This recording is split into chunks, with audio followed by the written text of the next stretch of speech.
طلع البدر علينا من ثنيات الوداع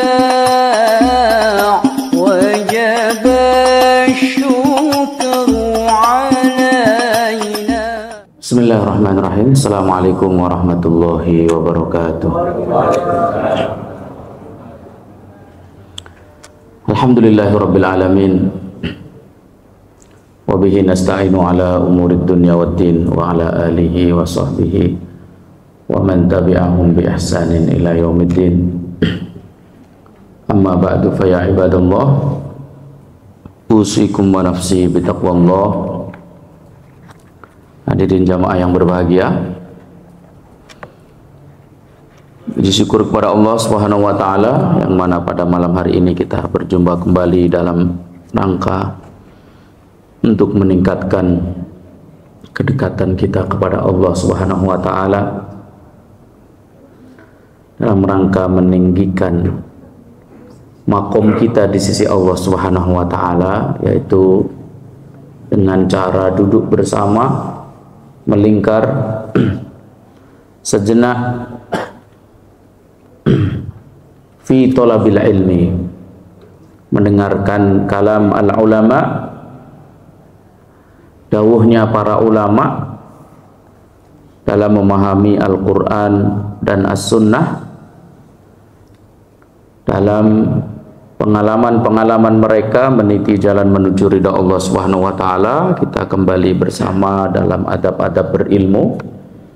Alhamdulillah, hari ini kita akan melanjutkan di antara yang mesti dilakukan oleh seorang alim atau muallim saat mereka menyampaikan ilmu kepada para pendengar, murid, santri, dan lain sebagainya. Di antara yang disampaikan oleh Al-Imam An-Nawawi dalam kitabnya Adabul Alim wal Muta'allim, beliau menyampaikan di antara tugas seorang alim dan muallim adalah yubayyin ala tadrij qawaid al-madhhab allati la tankharimu ghaliban, berusaha menjelaskan kepada para pendengar, para murid, para santri, kepada siapapun yang semangat untuk menuntut ilmu tentang hal-hal yang berkaitan dengan kaidah-kaidah umum dalam suatu mazhab. Tentunya bertahap, pelan-pelan, dari yang paling mudah meningkat ke yang lebih sulit dan seterusnya, dari yang paling kecil ke yang lebih besar dan seterusnya. Nah, di dalam kitab beliau menjelaskan, di antaranya pada pertemuan yang lalu kita sudah menyampaikan tentang suatu kaidah yang berbunyi idza jtama'a sababun wa mubasyaratun qaddamnal mubasyarata. Apabila ada sebab dan ada mubasyarah, bertemu dalam satu keadaan, maka yang kita utamakan adalah mubasyarahnya. Mubasyarah itu apa kemarin kita sampaikan? Yaitu perbuatan secara langsung. Kemarin kita contohkan, ya, apabila ada orang yang melempar kulit pisang di tengah jalan, kemudian ada dua orang berjalan, satu dua ini berjalan di jalanan yang di situ ada kulit pisang tadi, yang melempar orang di sini. Nah, dari dua orang ini salah satunya jahat, menjorokkan temannya biar dia menginjak kulit pisang tadi sampai terpeleset, kepalanya kejedot dinding, mati. Dia terpeleset oleh apa? Kulit pisang. Yang lempar kulit pisang siapa? Orang ini tadi. Matinya sebab apa? Sebab kulit pisang. Tapi yang menjorokkan tadi siapa? Orang ini. Sebabnya kulit pisang yang dilempar oleh orang ini Tapi ini orang yang jahat ini menjorokkan orang ini sehingga terjatuh dengan kulit pisang. Mana yang akan bertanggung jawab? Yang melempar kulit pisang atau yang menjorokkan tadi? Qaddamnal mubasyarah adalah yang menjorokkan tadi. Ya, seperti itu. Kemarin kita sebutkan juga beberapa hal yang sifatnya pengecualian. Ya kan? Contohnya apabila mubasyarah tadi itu berdasarkan atas sebab. Ya, perbuatan yang langsung tadi dilakukan berdasarkan atas sebab. Apa kemarin kita contoh? Apabila ada orang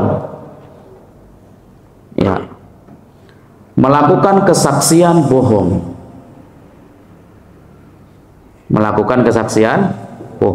menyebabkan kesaksian tersebut menyebabkan orang lain mati.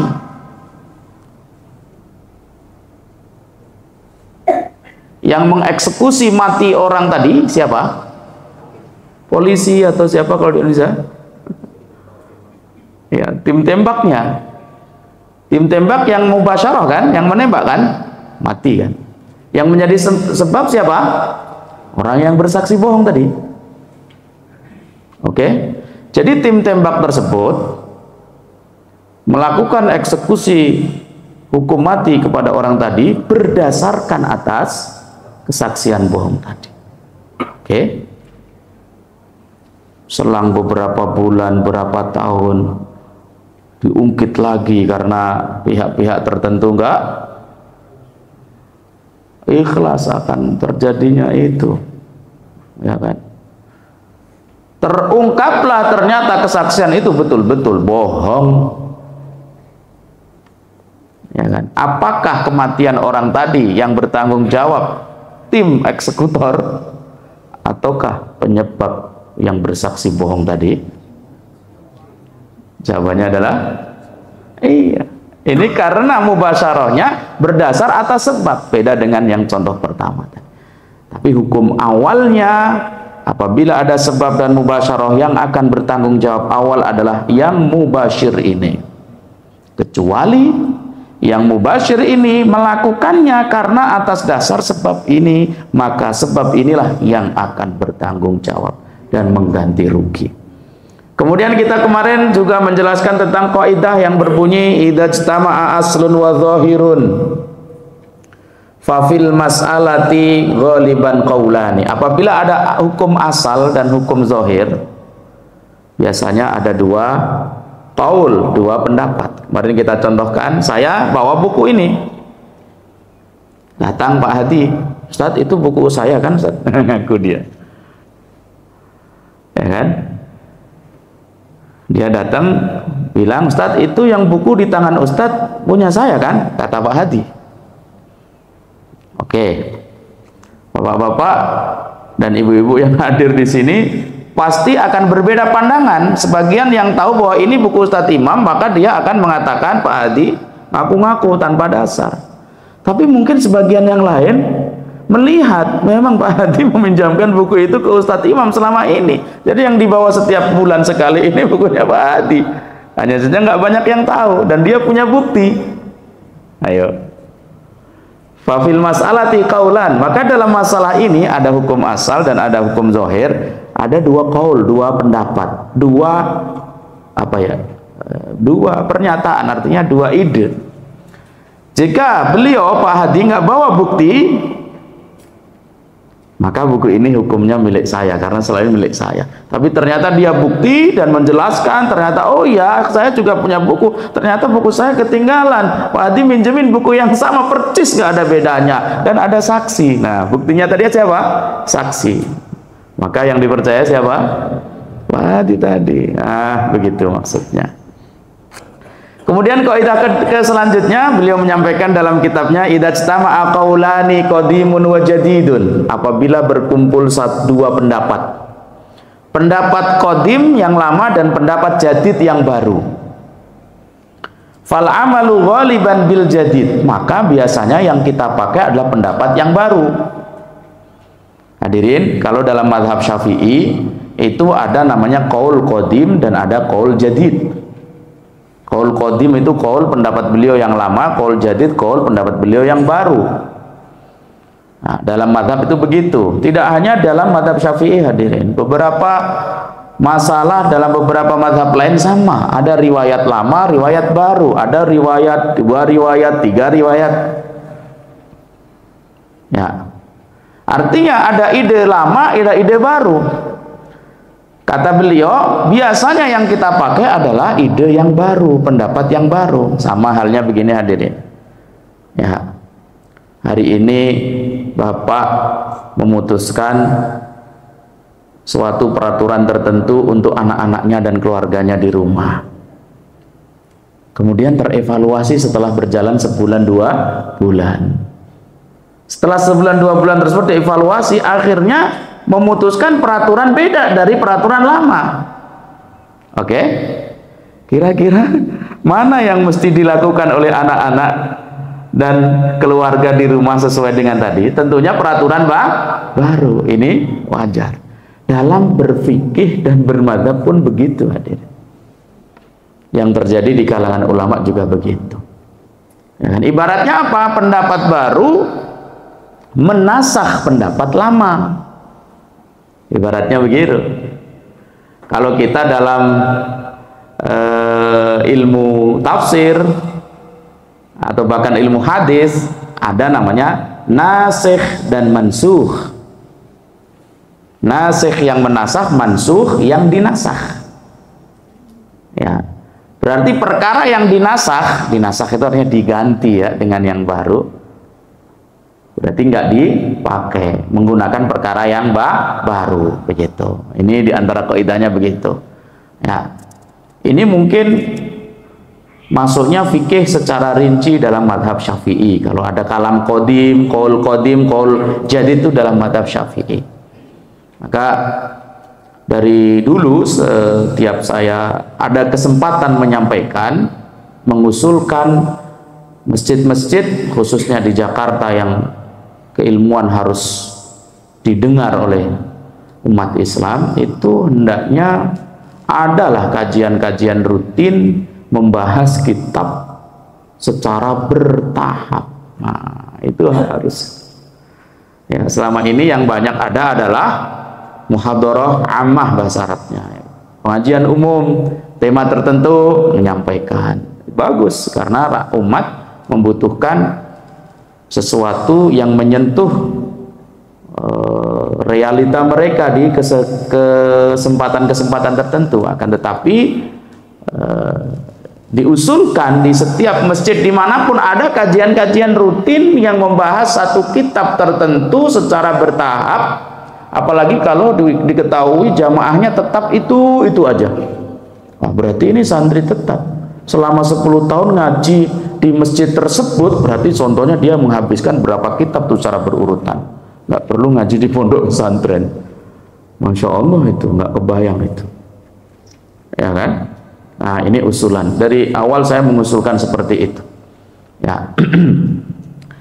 Kemudian selanjutnya wa anna man qabada syai'an li gharadihi la yuqbal qawluhu fir raddi ilal malik. Ini diantara kaidah lagi. Ya. Wa man qabadahu li gharadil malik qubila qawluhu fir raddi ilal maliki la ila ghairihi.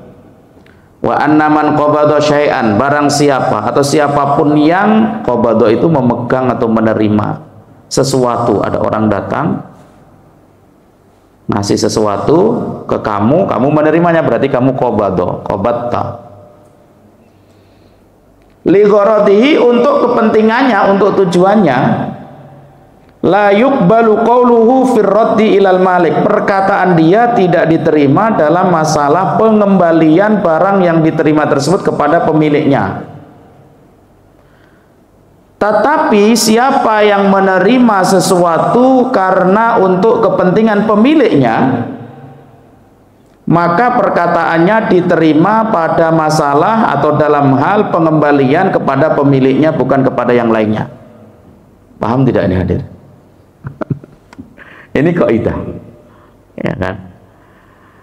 Dan kalau kita ngaji fikih secara rinci, detail itu, di sana kita akan ketemu kaidah-kaidah seperti itu. Pentingnya orang memahami kaidah itu, nanti permasalahan-permasalahan fikih yang terjadi, yang serupa, itu gampang. Oh, ini kaidahnya begini, berarti hukumnya sama dengan yang seperti itu, gitu. Pentingnya kaidah. Saya ulang. Siapa yang menerima sesuatu untuk tujuan dia sendiri, maka perkataan dia tidak diterima dalam masalah pengembalian kepada pemilik sesuatu yang dia terima tadi. Dan siapa yang menerima sesuatu, menerima sesuatu untuk kepentingan yang punya sesuatu tadi, maka perkataan dia diterima dalam masalah pengembalian kepada pemilik aslinya. Saya kasih contoh nih hadirin. Ya. Pak Hadi datang ke saya, Ustaz pinjam duit dong 100. Urgen nih Ustaz. Saya kasih 100.000.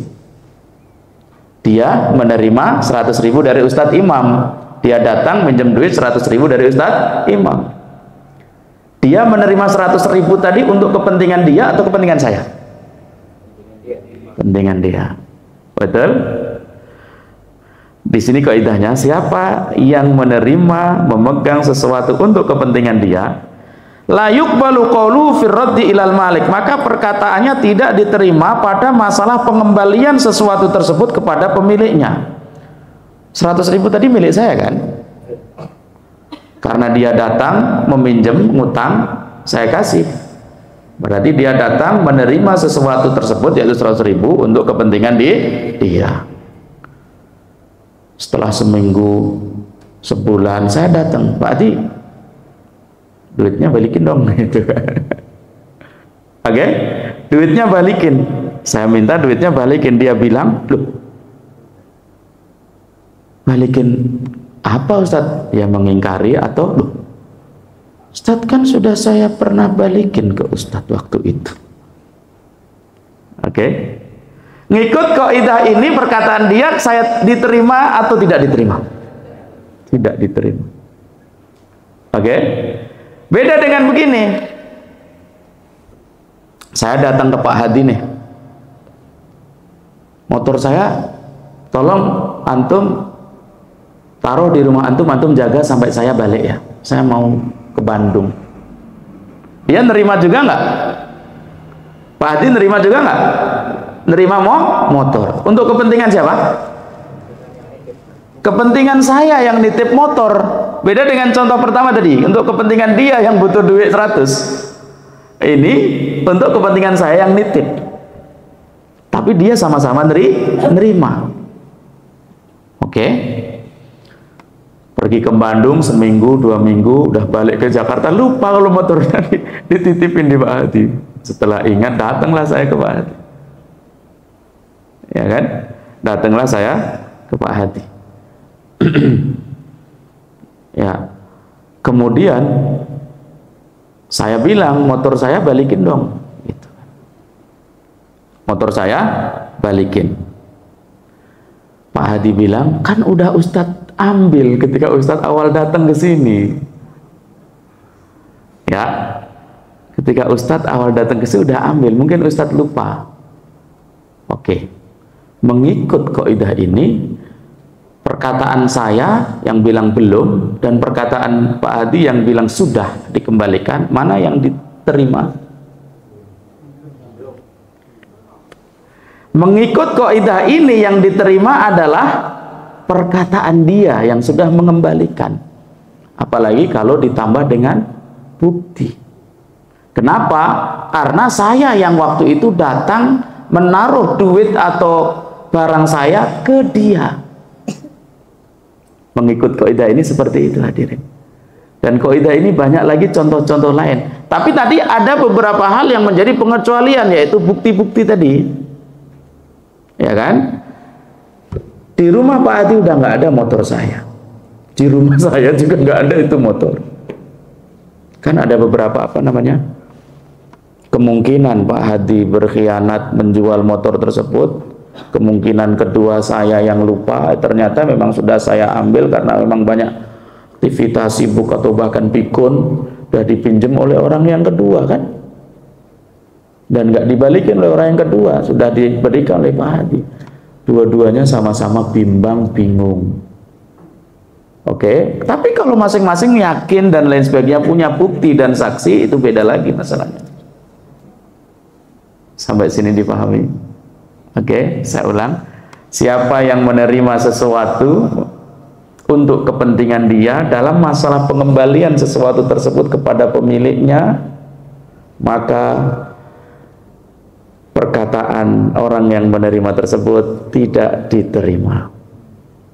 Tapi kalau dia memegang sesuatu, menerima sesuatu untuk kepentingan pemilik sesuatu tadi, contohnya dititipin tadi, maka perkataan dia yang menerima tadi dalam masalah pengembalian sudah dikembalikan ataukah belum dan lain sebagainya, perkataan dia yang diterima. Kecualinya itu lain lagi. Oke, ini kaidah. Ustaz kayaknya nggak pernah deh kejadian-kejadian. Siapa bilang nggak pernah? Sama-sama pikun, saya juga pikun. Contohnya kan, sama-sama nggak ada bukti sama sekali. Motor saya nggak ada dia, motor saya juga nggak ada di tempat saya. Lupa pun saya lupa, anak pun waktu transaksi nggak ada gitu kan.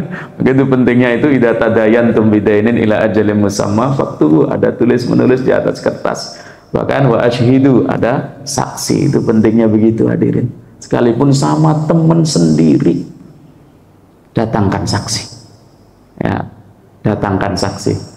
Biar kalau kejadian begini kan repot ya kan, gimana itu seterusnya. Lanjut, wa annal hududa tasqutu bisyubhati. Hukum hudud itu gugur kalau ada syubhat. Tahu hukum hudud hadirin? Nah, hukum hudud. Hukum hudud itu hukum yang mana apabila orang melakukan suatu kejahatan, tindak kriminal, kemaksiatan tertentu, hukumannya udah ditetapkan oleh Allah dan Rasulnya melalui Al-Quran dan Sunnah. Orang zina, hukumannya, halo, ada rajam, ada rajam qisas itu bagaimana? Nah, betul. Rajam kalau dia iya sudah muhson namanya. Oke, itu udah ditetapkan oleh Al-Quran. Oke, hukum hudud. Orang membunuh, sudah terbukti dia membunuh dengan sengaja ya, dengan sengaja ya, kotelnya kotel amad namanya. Semua syarat ketentuan terpenuhi dalam proses pembunuhan yang dia lakukan, dan niat sengaja menggunakan alat-alat yang mengarah kepada memang niat bunuh terencana, hukum asalnya adalah qisasnya. Ini baru qisas. Qisasnya apa? Ya dibunuh kan begitu. Mukul sampai jatuh semua gigi, nampar sampai jatuh semua gigi, hukum asalnya dia balik di qisas, ditampar semua sampai jatuh gigi semua ya. Minum khamr dicam dan seterusnya, ini namanya hukum hudud. Mencuri potong tangan ya, potong tangan, namanya hukum hudud. Orang-orang saat mendengar tentang hukum hudud dalam Islam itu sebagian ngeri, Islam enggak ada sayang kasihnya. Justru sebaliknya, Al-Quran mengatakan walakum fil qisasi hayatu ya ulil albab. Dalam qisas justru ada kehidupan, wahai orang-orang yang berakal. Ya kan, kalau kau tahu bahwa kamu akan dibunuh ketika kamu melakukan pembunuhan, kamu kan nggak berani bunuh orang kan begitu. Allah maha bijaksana ya. Oke, hukum hudud dalam masalah penerapannya ketika terjadi syubhat maka gugur hukum tersebut. Oke, hudud sudah tahu. Oke. Sekarang apa itu syubhat yang dimaksud di sini? Syubhat ini boleh diartikan gampangnya di sini ada unsur keraguan, ketidakyakinan dalam syarat dan ketentuan yang berlaku. Ya kan? Contohnya menuduh orang zina di antara syaratnya harus membawa 4 saksi. 4 saksi tersebut kesaksiannya harus jelas sama. Jam berapa? Jam 3. Jam berapa? Jam 3. Jam berapa? Jam 4. Beda saksinya kan? Yang keempat ditanya, jam berapa? Kayaknya jam 2 siang. Nah, 4 saksi yang didatangkan kesaksiannya berbeda, terjadi syubhat berarti. Orang yang harusnya berzina tadi dihukum hudud, nggak jadi dihukum hudud, dimaafkan. Dah, kesaksian sekalian batal. Ini kalau orang memahami masalah seperti ini yang tadinya takut tentang hukum Islam masalah hudud, dia ngerti masalah zina ini susah untuk membuktikan sehingga harus dihukum hudud ini. Kecuali datang dia mengaku, ya beda lagi itu. Ya, mengaku itu beda lagi. Dalam kisah-kisah yang terjadi di masa Rasul itu kejadiannya datang mengaku. Tapi kalau tuduhan harus membawa bukti. Buktinya harus jelas. Kalau buktinya nggak jelas berarti terjadi syubhat. Kalau terjadi syubhat, hukum hudud tadi tidak boleh diterapkan. Inilah rahmatnya Islam. Ini harus dipahami begitu. Ya kan? Dipahami begitu. Di masa Nabi pun hanya 1-2 kejadian itu pun pengakuan orang yang melakukan perzinahan tersebut. Walaupun ya kita tahu dan yakin di kanan kiri kita di Jakarta ini banyak sekali perzinahan merajalela. Teriak-teriak kita tahu tetapkan syariat Islam, hukum rajam orang-orang yang siapa yang kau tuduh zina, itu yang pertama. Saya setuju sekali. Tapi untuk kau mendatangkan tuduhan kamu tadi, ya kan, secara Islam syarat dan ketentuan ini susah. Makanya kita dakwah melalui pendekatan penyadaran kepada masyarakat, bahayanya dan lain sebagainya. Islam mensyariatkan nikah, ya kan, bagi suami-suami yang kurang jangan jajan, sampaikan kepada istrinya, mau lagi nggak dikasih, nikah lagi, minta izin, begitu beres. Daripada bu saya jajan terus saya dirajam, mau dan sebagainya, atau saya ngerusak orang lain. Nah gitu, Islam punya solusi dalam segala permasalahan, ya kan. Yang belum nikah udah pengen, ya solusinya nikah. Belum mampu nikah, puasa, banyak olahraga, banyak aktivitas, ya kan. Yang sudah nikah mau nambah lagi masih ada 1, 2, 3, silahkan. Penting syarat ketentuannya Anda penuhi. Begitu. Oke. Itu contoh dalam perzinahan. Demikian pula dalam pencurian dan lain sebagainya, hukum-hukum hudud yang lain. Ya, ketika ada satu syubhat saja, maka penerapannya tidak bisa dilakukan. Ya kan? Tidak bisa dilakukan. Ustaz, ganti hukuman gimana? Itu terserah negara nanti. Ya kan, terserah negara. Nah ini yang mungkin kita dukung. Ya kan, contohnya dia zina, yang datang saksi hanya 2. Islam kan 4 nih kan, baru dirajam kan, ternyata 2. Mungkin kalau negara memutuskan, udahlah kita hukum dia di penjara aja 2 tahun sebagai gantinya. Nah ini beda lagi hadirin ya. Namanya kalau hukum-hukum ditetapkan oleh negara, ya, atau disebut dengan takzir. Ya, dan negara boleh menetapkan hukuman-hukuman untuk kepentingan agama Allah, untuk kepentingan hamba-hamba Allah tersebut. Ya, maka kita anggap yang ada di negara kita ini mungkin nggak ada ya hukum memotong tangan dan lain sebagainya yang kita inginkan mungkin dan lain sebagainya, kemudian diganti dengan hukuman lain Ya, dengan hukuman penjara atau disebut pengasingan kalau dalam bahasa fikih yang lalu itu diasingkan, an-nafyu. Sekarang ya di penjara itu. Begitu. Lanjut, wa annal amina idza farrata dummina. Orang yang diberi amanah apabila dia balelo itu gak bertanggung jawab menjaga amanah yang diamanahkan kepada dia. Dummina, maka dia dituntut ganti rugi. Ya, kamu saya amanahi menjaga barang saya. Enggak kamu jaga dengan baik, atau kamu sengaja merusaknya, atau kamu tinggalkan, atau kamu serahkan kepada orang jahat, maka kamu bertanggung jawab. Kecuali kamu udah berusaha menjaga dari hujan, dari matahari, enggak nyentuh sama sekali, ternyata dia rusak sendiri, maka bukan tanggung jawab kamu. Kapan kamu bertanggung jawab? Kalau kau merusakkannya, kalau kau menghilangkannya, kalau kau tidak menjaganya dengan baik. Seperti itu. Hadirin, amanah ini enggak hanya pada barang.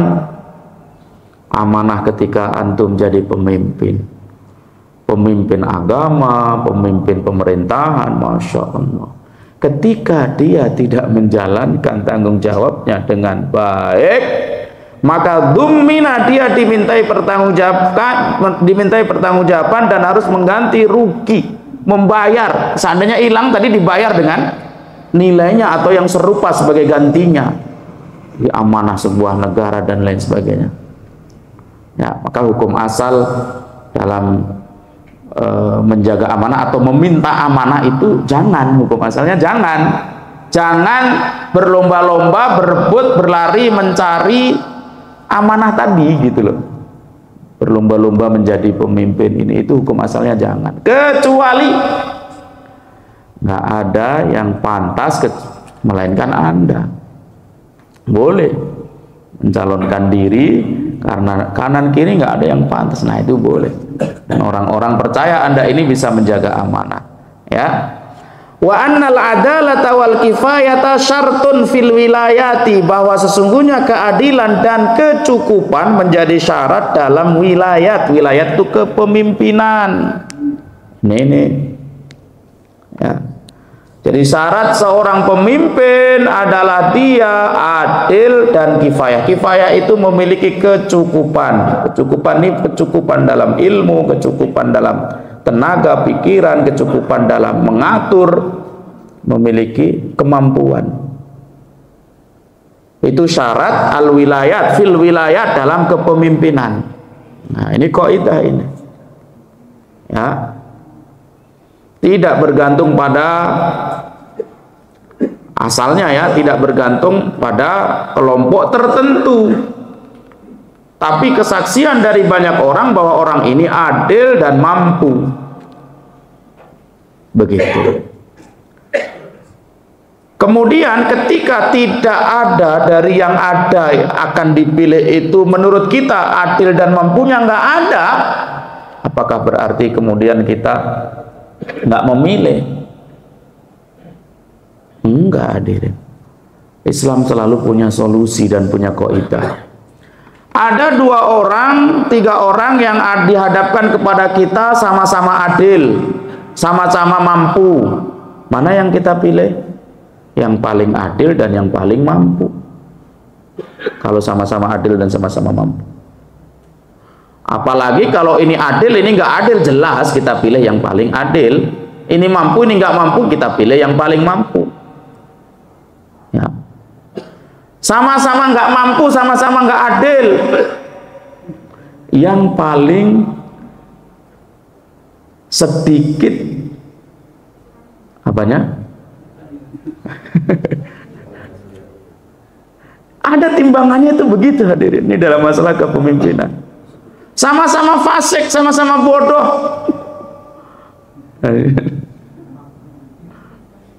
Yang paling sedikit fasiknya dan yang paling sedikit bodohnya yang harus dijadikan pilihan. Ya. Seperti itu, selalu ada pilihan dan solusi dalam Islam. Sama-sama bahaya itu Ustadz calonnya. Yang kita pilih mana? yang paling sedikit membahayakan daripada ini. Kalau kita pilih dan menang, banyak membahayakannya. Begitu. Ya. Di waktu yang sama dalam masalah kepemimpinan itu bergantung pada kita rakyat.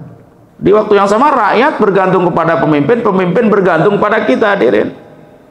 Terkadang keadaan kita inilah yang membuat pemimpin kita itu seperti itu. Terpilihnya seorang pemimpin seperti itu karena kitanya begitu.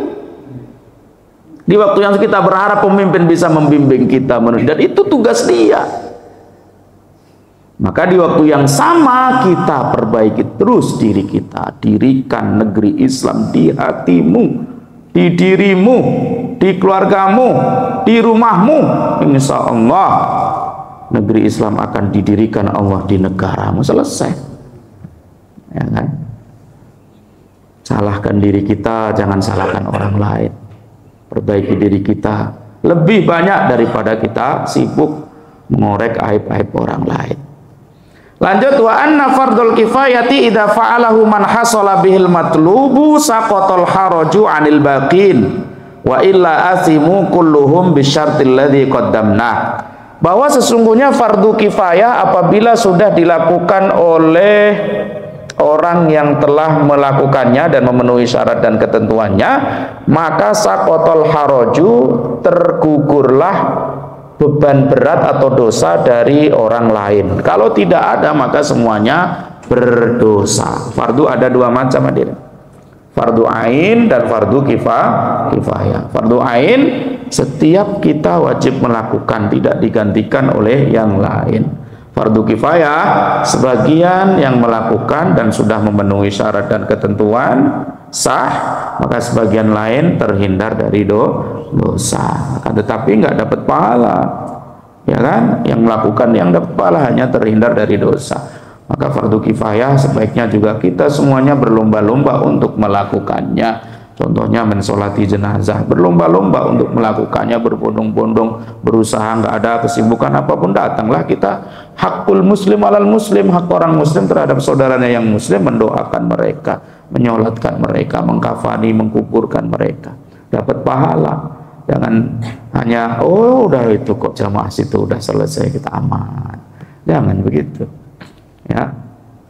Kecuali kita sibuk dengan fardu ain kita atau fardu-fardu lain. Alhamdulillah di sana saya di waktu yang sama nggak bisa menjalankan. Alhamdulillah saudara-saudara saya sudah bisa menjalankan. Khususnya dalam masalah dakwah, hadirin. Masalah dakwah ini secara umum kayak begini memang fardu kifayah, tapi secara fardu ain juga berlaku bagi setiap insan. Dakwah ini. Kita katakan secara umum begini, fardu kifayah, kenapa nggak mungkin walaupun semuanya ini bisa ceramah seperti saat Imam seperti semuanya maju di depan ceramah bareng-bareng, nggak ada dong yang duduk ini gitu kan. Oke, ini berarti cukup lah Ustadz Imam kan gitu kan. Tapi secara dakwah masing-masing wajib menro'a minkum mungkaron, setiap kita melihat kemungkaran wajib bagi kita semampu kita mendakwai kemungkaran tersebut, menghilangkan kemungkaran tersebut, begitu semampu kita. Dan kewajibannya di situ gitu. Ya, kita tahu ilmunya, kita mampu. Kenapa kita nunggu ustadz untuk mendakwai dia ketika kita melihat kemungkaran? Ustadz kan cuma satu, sementara masyarakat yang membutuhkan pencerahan agama itu banyak. Antum semua inilah duat. Ya, jadilah duat, jadilah kalian semuanya adalah dai kepada Allah qabla kulli syai', sebelum kalian berstatus apapun. Wa man ahsanu qawla mimman da'a ila Allah wa amila sholiha wa qala innani minal muslimin. Siapa yang perkataannya lebih baik dari orang-orang yang selalu menyeru kepada Allah, berdakwah, amar ma'ruf nahi mungkar kepada Allah Subhanahu wa taala? Nggak ada. Maksudnya begitu, Al-Qur'an itu mengatakan ya yang terbaik adalah dia yang selalu da'a ilallah, berdakwah kepada Allah, amar ma'ruf nahi mungkar, mengajak kebaikan dan seterusnya. Ya, apa yang dia bisa, apa yang dia mampu, dimanapun dia berada, nggak harus di masjid, ya kan? Sekarang kita di Al-Azhar di Mesir, menggalakkan dakwah para dai dikirim, nggak hanya di masjid, dikirim ke kafe-kafe, ke tempat-tempat tontonan, ke lapangan-lapangan. Masya Allah, luar biasa, dan kita butuhkan itu. Hadirin, masyarakat di RT kita aja deh yang rajin ke masjid, datang ke masjid, itu berapa persen? Di RW apalagi, enggak? Nah, ini orang-orang ini aja sekian persen dari RT masing-masing. Artinya kalau ngandelin ustadz untuk nyemplung langsung ke rumah-rumah mereka nggak cukup. Hadirin sekalian, inilah masing-masing yang sudah dapat bekal, datang ke rumah, nyapa tetangga saat mereka duduk nongkrong, anak-anak mudanya saat mereka nganggur, sambil mereka main futsal, main bola dan lain sebagainya. Sampaikan kebaikan dimanapun berada.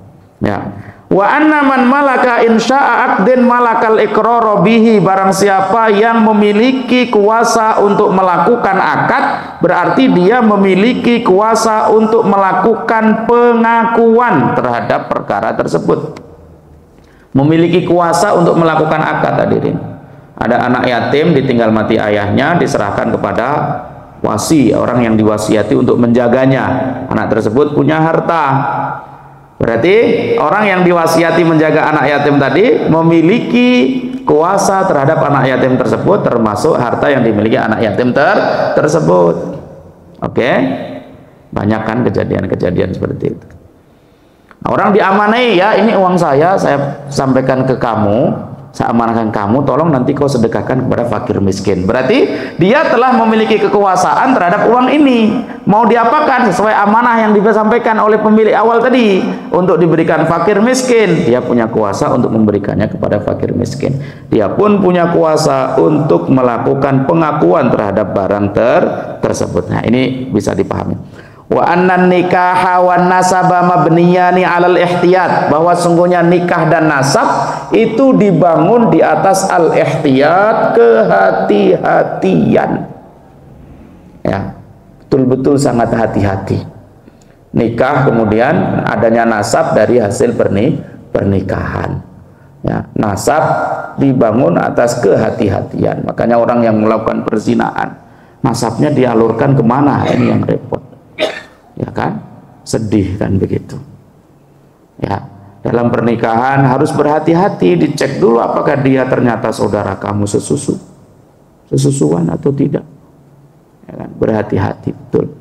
Nikah dan nasab dibangun di atas kehati. Wa annar rukhsa la tubahu bil ma'asi, bahwa rukhsah atau keringanan-keringanan itu tidak diperkenankan untuk maksiat. Nah, ini dalam madzhab fikih hadirin kita kan ada rukhsah tuh, orang yang bepergian jauh. Kalau dalam madzhab Syafi'i melewati lebih dari 80, 83 atau 85, itu diperbolehkan atau mendapatkan rukhsah. Boleh saat puasa, boleh tidak puasa. Sholatnya boleh dijamak di qashar. Bahkan saat bepergian dia memakai khuf, boleh dalam 3 hari 3 malam. Pakai khuf, tahu ya? Dalam fikih ada khuf yang dipakai di kaki, khususnya di musim dingin itu, masya Allah, khususnya di negeri-negeri bersalju atau negeri-negeri Arab yang dingin. Itu malas menyopot sepatu. Ya, itu boleh 3 hari 3 malam nggak dicopot. Terus wudhunya gimana? Cukup diusap di atasnya, set ini. Kan? Dari keringat. Ini namanya rukhsah. Ya kan? Orang yang hamil boleh tidak puasa, menyusui boleh tidak puasa di hari-hari Ramadan. Orang yang sakitnya menghalangi dia boleh juga tidak berpuasa. Ini namanya rukhsah. Oke? Di sini kaidahnya, ketika dia melakukannya dalam kemaksiatan, rukhsah tersebut hilang. Contohnya dia mau safar, bepergian dari Jakarta ke Banyuwangi, pulang kampungnya dalam keadaan untuk bermaksiat dengan istri orang di sana. Laporan pada istrinya di sini mau kunjungan kerja. Di sana janjian dengan selingkuhannya. Contohnya bermaksiat. Zuhur asarnya dijamak di qashar. Itu di siang Ramadan puasanya udah dibatalin juga. Nah, enak banget pakai keringanan dari Allah, kau langgar aturan Allah, mau nipu Allah, boleh. Ya, walaupun ada mazhab lain, rukhsah itu boleh dilakukan dalam keadaan apapun. Tapi saya nggak setuju itu mazhab. Enak banget kau pakai keringanan dari Allah, kau ambil, giliran kau maksiat sama Allah, kau nggak malu. Ya, itu. Wa annal i'tibara fil aimani billahi awil itaqi awit talaqi aw ghairiha bi niyyatil halif illa an yakuna al mustahlifu qadiyan, bahwa sesungguhnya yang dianggap dalam masalah sumpah menyumpah itu adalah niatnya orang yang bersumpah, kecuali orang yang minta sumpah adalah qadhi. Qadhi itu hakim, ya. Maka yang dianggap adalah niatnya qadhi atau hakim. Paham nggak ini adanya? Tadi pada masalah yang sama-sama lupa dan lain sebagainya, itu solusinya apa? Kadang pakai sumpah, atau kita nggak punya bukti, maka solusinya kadang pakai sumpah. Wal yaminu ala man angkar, pakai sumpah. Nah, kan ada dua kan, ada yang bersumpah, ada yang disumpah, ya kan? Ini yang disumpah ini yang dianggap niatnya orang yang bersumpah atau yang disumpah, kan mungkin beda.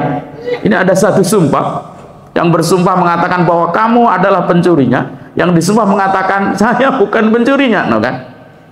Maka yang dianggap adalah niatnya orang yang bersumpah, kecuali seorang hakim. Ada dua orang berseteru, sama-sama nggak ngaku. Hakim minta untuk dia bersumpah, oke? Maka dalam masalah ini yang dianggaplah niatnya seorang hakim yang meminta orang yang sedang berseteru tadi bersumpah. Ini masalah sumpah hukum. Qaidahnya begitu. Kemudian wa annal yamin allati yastahlifu bihal qadhi la takunu illa billahi wa sifatihi, dan sumpah yang dilakukan oleh hakim saat meminta sumpah kepada orang yang mau bersumpah tadi, yang harus bersumpah harus dengan membawa nama Allah atau sifatnya. Ini umum ya, kita pun saat bersumpah tidak boleh bersumpah demi selain Allah. Kita harus bersumpahnya, kalau terpaksa harus bersumpah wajib menggunakan nama Allah atau sifatnya, demi Allah, ya. Tidak boleh demi Rasulullah, jangan. Demi Ka'bah, jangan. Demi bapak dan ibuku, apalagi itu. Demi Gunung Semeru, apalagi itu. Mangkana halifan falyahlif billahi aw liyasmut. Siapa yang mau bersumpah adalah dia bersumpah dengan menyebut nama Allah. Kalau enggak, ya enggak, jangan sumpah. Oke hadirin. Kecuali Allah. Allah boleh bersumpah dengan selain nama Allah. Banyak itu. Wattini wazzaitun. Allah bersumpah menggunakan buah tin dan buah zaitun. Wasyamsi, bersumpah menggunakan, artinya demi matahari. Walaili, demi waktu malam. Wal qamari, demi bulan. Wan nahari, demi waktu siang. Itu Allah boleh. Kita nggak boleh bersumpah mengucapkan demi kecuali demi Allah dan demi sifat-sifat Allah, demi Rahman Allah, demi dan sebagainya. Oke? Wa anna dhamana yajibu fi malil mutlifi bi ghairi haqqin sawa'un kana mukallafan aw ghairahu bi syarti kaunihi min ahli dhamani fi haqqil mutlafi alaihi. Bahwa dhaman itu garansi atau ganti rugi wajib diberlakukan, diambilkan fi malil mutlif, dari hartanya orang yang merusak. Jadi kalau Anda merusak, Anda wajib mengganti. Menggantinya dari uang siapa? Dari uangmu sendiri. Pertama, kalau Anda merusak, sengaja merusak, kewajiban pertama Anda wajib mengganti. Mengganti dari uang siapa? Dari uangmu sendiri. Baik kamu sudah mukallaf maupun kamu belum mukallaf. Loh Ustaz, dia nggak punya, nah berarti tanggungan yang bertanggung jawab atas dia. Ya, seperti itu. Masih banyak lagi, tadinya saya mau selesaikan ini ya, tapi sudah tet azan takut. Yang lainnya ada, ya mudah-mudahan cukup ya. Ini tadi yang saya usulkan.